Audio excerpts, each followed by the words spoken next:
Rasa khawatir merupakan sebuah fitrah yang seringkali hadir di dalam diri manusia. Perasaan ini kerap membuat hidup tidak tenang dan menjadi stagnan sebab memikirkan hal-hal yang belum terjadi. Melalui kisah Rasulullah SAW, Khalifah Umar bin Abdul Aziz dan ibunda Nabi Musa alaihissalam, kita bisa belajar bagaimana menghalau rasa khawatir untuk senantiasa menyandarkan diri dan bertawakal pada Allah Ta'ala. Assalamualaikum warahmatullahi wabarakatuh. Mirsa Khalifah yang dimuliakan Allah, dirahmati Allah Subhanahu wa Ta'ala.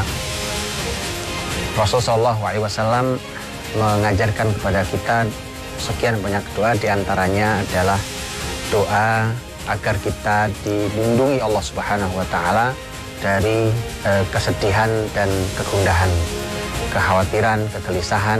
Doa yang diajarkan Nabi dan menjadi wirid bagi kita semuanya, bahkan kita diminta untuk mewiridkannya setiap hari, adalah doa yang berbunyi Allahumma inni a'udzubika minal ham wal hazan. Para ulama menyampaikan bahwa beda antara ham dan hazan atau huzn. Ham adalah sebuah kegelisahan yang berhubungan dengan sesuatu yang sekarang dan yang akan terjadi. Adapun huzn atau hazan adalah kesedihan yang itu berhubungan dengan sesuatu yang telah berlalu. Peristiwa-peristiwa yang telah berlalu yang menyisakan rasa sedih itu adalah huzn. Ini adalah merupakan dua hal yang otomatis hilang dari para penghuni surga Allah Subhanahu wa Ta'ala nanti. Karenanya ketika Allah berfirman tentang penghuni surga, Allah menyampaikan bahwa mereka itu adalah la khaufun alaihim wa la hum yahzanun. Mereka tidak punya rasa takut dan mereka tidak punya rasa sedih. Rasa takut terhadap apa yang akan terjadi di kemudian hari dan rasa sedih terhadap apa yang telah berlalu. Karena kita calon penghuni surga. Maka di dunia orang beriman pun diminta untuk berlatih itu. Walau tidak mungkin hilang semuanya, tidak mungkin hilang 100%.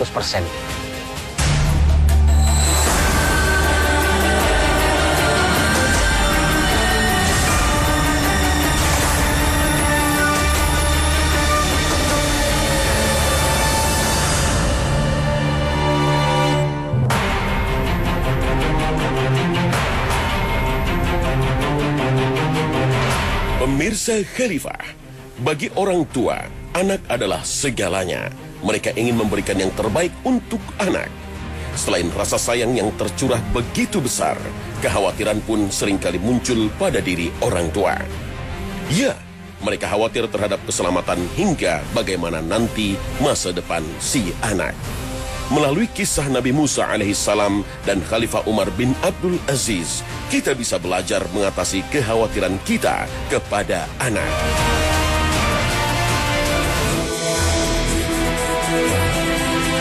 Suatu malam, Fir'aun, raja Mesir yang selalu ingin dipandang agung oleh masyarakatnya, bermimpi.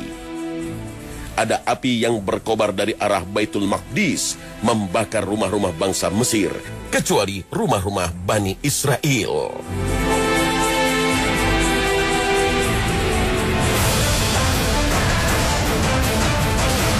Ia bangun tidur dengan rasa takut.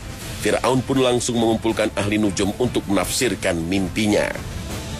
Para ahli nujum memaknai mimpi tersebut dengan berkata bahwa akan ada seorang anak laki-laki dari Bani Israel yang membinasakan Mesir dan menumbangkan posisi Fir'aun sebagai raja. Mendengar tafsir mimpi tersebut, Fir'aun pun panik dan khawatir. Ia segera memberi perintah untuk membunuh seluruh bayi laki-laki dari Bani Israel. Namun, pejabat Mesir khawatir regenerasi budak jika semua bayi Bani Israel dibunuh. Fir'aun pun merevisi bahwa pembunuhan bayi laki-laki dilakukan 2 tahun sekali. Jika Nabi Harun selamat karena lahir bukan di masa pembunuhan, berbeda dengan Nabi Musa alaihissalam. Ya, Musa alaihissalam lahir di tahun Fir'aun membunuh bayi laki-laki. Rasa khawatir terus mendera ibu Musa alaihissalam. Ia khawatir terhadap keselamatan dan hidup anak laki-lakinya tersebut. Maka kekhawatiran luar biasa menyelimuti bundanya. Dan Quran menyampaikan ini, mengabadikan tentang kesedihan sang bunda ini Dan lihat bagaimana Allah Subhanahu wa Ta'ala melindungi orang-orang beriman dari kegundahan, dari kesedihan, dari kekhawatiran. Karenanya Allah mengajari, wa auhayna ila ummi Musa, dan kami mewahyukan kepada ibunya Musa. Jadi ibu Musa yang sedang khawatir itu oleh Allah diberikan ilham, an arbi'i, agar silahkan disusui wahai bunda. Jadi untuk ibunda yang, para ibu yang masih menyusui, maka menyusui itu ternyata manfaatnya bukan hanya untuk sang bayi, tapi ternyata manfaat buat bundanya. Bukankah keadaan ini dipotret oleh Allah Subhanahu wa Ta'ala? Tapi Quran ingin memotret sebuah sisi yang lain, bahwa ternyata menyusui itu juga manfaat bagi bundanya. Di antaranya adalah ketika bunda menyusui itu, maka itu akan lebih menenangkan hati sang bunda. Bukankah kisah Musa dan ibunya ini dipotret ketika ibunya sedang sangat gelisah, ibunya sedang sangat khawatir tentang keselamatan Musa? Maka ternyata Allah Subhanahu wa Ta'ala menyampaikan an arbi'i, maka susuilah dia wahai bunda. Berikan dia nutrisi, disusui langsung oleh bundanya. Kemudian Allah kembali mengilhamkan ibunda Musa alaihissalam untuk menaruh anaknya ke dalam peti untuk dilarungkan ke sungai. Sebagaimana yang difirmankan Allah dalam surat Al-Qasas ayat 7. Dan kami ilhamkan kepada ibu Musa, susuilah dia, dan apabila kamu khawatir terhadapnya, maka jatuhkanlah dia ke sungai Nil. Dan janganlah kamu khawatir, dan janganlah pula bersedih hati, karena sesungguhnya kami akan mengembalikannya kepadamu dan menjadikannya salah seorang dari para rasul. Kalau kamu takut, kalau kamu masih takut tentang anakmu ini, maka larunglah ia di sungai. Falqihi fil yam, wala takhafi, wala tahzani. Jangan kamu takut, jangan kamu sedih. Ayat ini menyampaikan beberapa hal. Yang pertama, ini cara Allah Subhanahu wa Ta'ala menghibur sang bundanya, di mana Allah Subhanahu wa Ta'ala memerintahkan agar seseorang melakukan aktivitas yang meringankan kesedihan, yang meringankan kekhawatiran. Jadi harus melakukan aktivitas yang meringankan kekhawatiran. Kemudian setelah itu orang-orang beriman itu yakin dengan janji-janji Allah Subhanahu wa Ta'ala. Maka di dalam ayat itu diminta untuk menjalankan perintah Allah dan diminta untuk yakin pada janji Allah Subhanahu wa Ta'ala.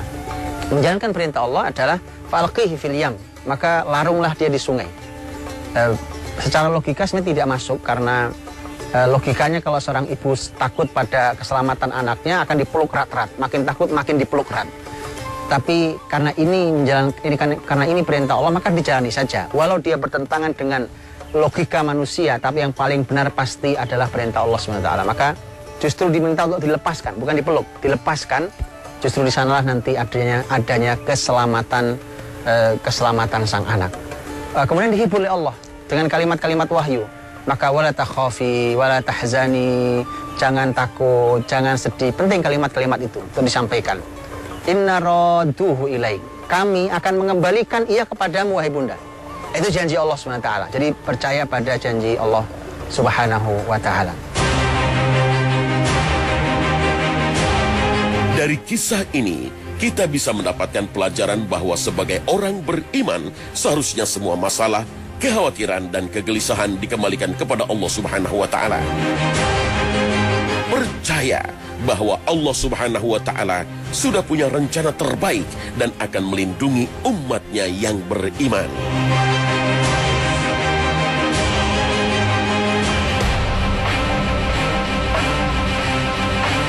Pemirsa Khalifah, sesungguhnya apa yang dilakukan orang tua kepada anaknya adalah untuk mempersiapkan anak-anak untuk dapat hidup mandiri. Pada proses membentuk anak yang mandiri, kerap timbul kekhawatiran orang tua akan masa depan anak-anaknya kelak.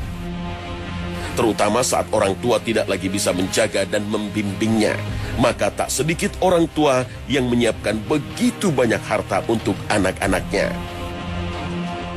Namun bagi Amirul Mukminin Umar bin Abdul Aziz, ia punya cara untuk menghilangkan rasa khawatir terhadap masa depan anak-anaknya dengan mewariskan sesuatu yang sangat penting, melebihi harta sekalipun. Apakah itu? Inilah kisah lengkapnya.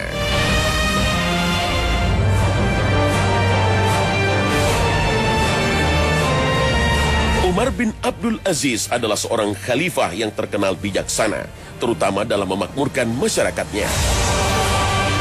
Diangkat menjadi khalifah selama 3 tahun, bukan berarti hidupnya bergelimang harta sebagaimana pejabat negara lainnya. Sebaliknya, suami dari Fatimah binti Abdul Malik ini mendidik keluarganya dalam kesederhanaan. Orang-orang pun kerap bertanya kepada Umar bin Abdul Aziz tentang warisan yang ia tinggalkan pada anak-anaknya. Maka ia menjawab, "Aku tinggalkan untuk mereka takwa kepada Allah. Jika mereka menjadi orang-orang yang saleh, maka Allah yang akan mengurus mereka. Jika tidak menjadi orang-orang yang saleh, maka aku tidak akan menolong mereka untuk bermaksiat kepada Allah." Umar bin Abdul Aziz rahimahullah saat dia punya anak banyak, anak dia total 17 orang. Ketika melihat anak-anaknya dalam keadaan penampilannya sangat menyedihkan, kemudian menunjukkan betapa kekurangannya mereka, padahal ayahnya adalah khalifah.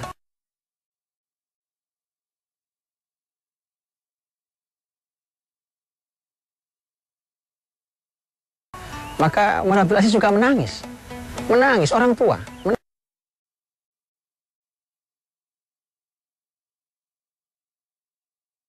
Menangis. Tapi dia ingin menyampaikan pada anak-anaknya tentang masa depan ekonomi mereka. Karenanya Umar bin Abdul Aziz memberikan pelajaran pada anak-anaknya sekaligus pelajaran untuk kita semuanya. Di mana Umar bin Abdul Aziz rahimahullah ta'ala mengatakan bahwa kalau ada yang menjadi hak kalian, pasti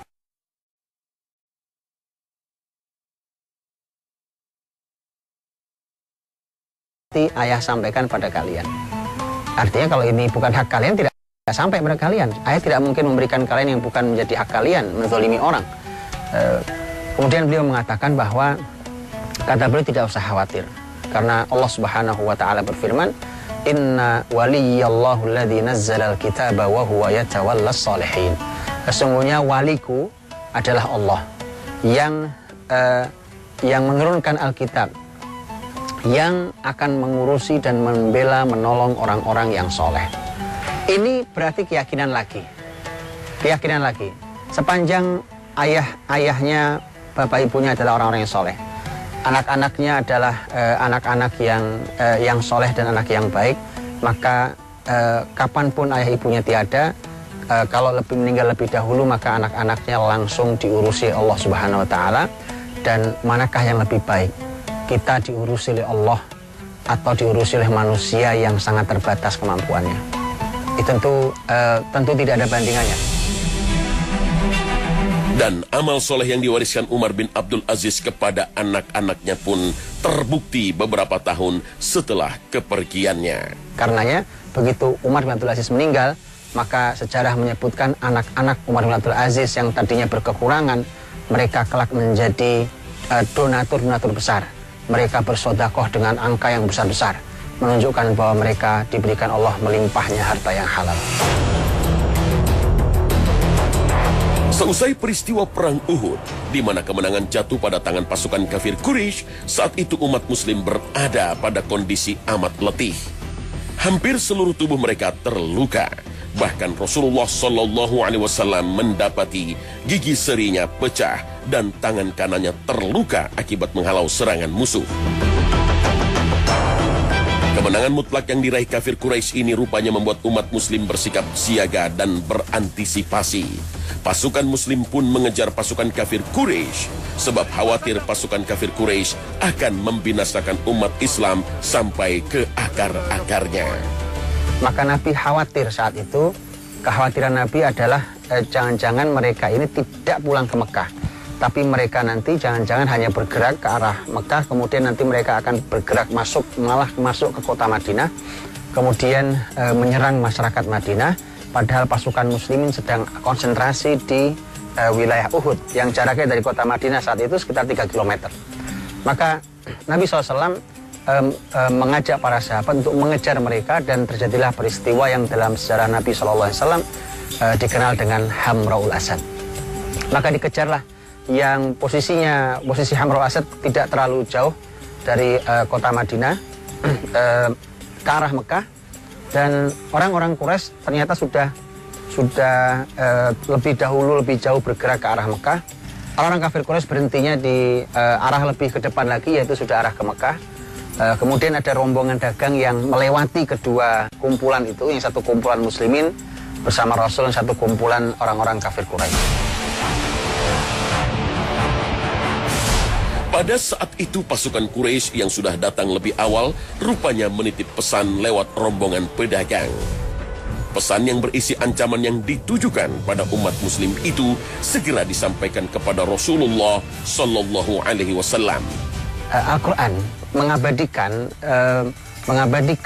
kalimat Rasul dan para sahabat saat itu, dan sekaligus ini sikap kita. Kalau kita khawatir tentang sesuatu yang mungkin terjadi, mungkin tidak terjadi, bahkan berhubungan dengan sesuatu yang sangat besar, itu masalah nyawa.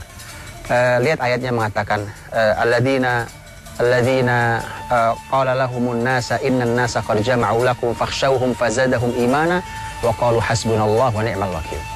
Orang-orang yang ketika orang-orang kafir itu berkata bahwa ini orang sudah berkumpul siap untuk menyerang kalian. Jadi bayangkan itu menakut-nakuti dengan cara itu, bahwa kalian akan bunuh, akan dihabisi. Ini orang sudah siap untuk itu. Ada dua hal yang menarik di ayat itu, karena ayat itu mengatakan fazadahum imana. Yang pertama kali muncul di hati orang beriman ketika dapat ancaman itu adalah imannya nambah, imannya naik.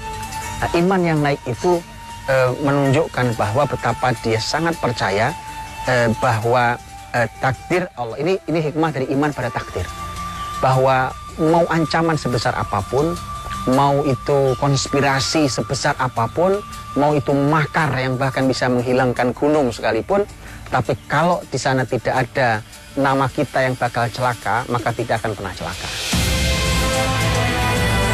Peristiwa ini memberi teladan pada kita bahwa bersikap tawakal dan berserah diri adalah sebaik-baiknya sikap, agar kita dilindungi dari segala perasaan gundah gulana, cemas, dan khawatir akan hal-hal yang akan menimpa kita.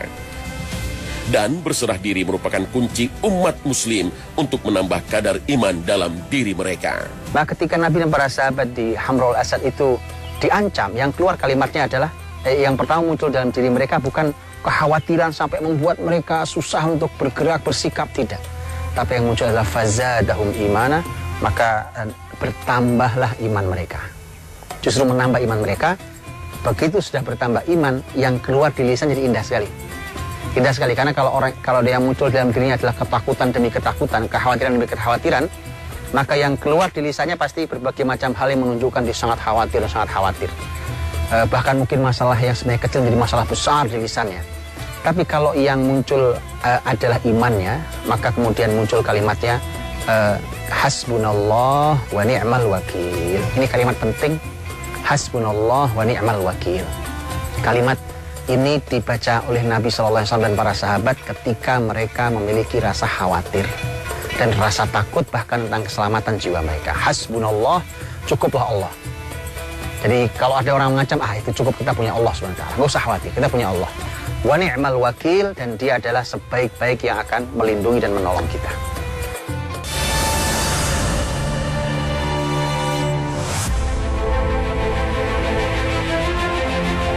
Jadi ini kekhawatiran tentang masa depan. Karenanya tentu bukan dari Islam. Ketika umpamanya kita bisa melihat bagaimana dahulu kerajaan-kerajaan para raja-raja dulu, seperti kalau kita lihat piramid Mesir umpamanya, disebutkan bahwa mereka membawa harta mereka, emas, perak mereka dikubur bersama mereka karena mereka takut miskin nanti di alam sana. Dan seterusnya, tentu itu bukan dari Islam.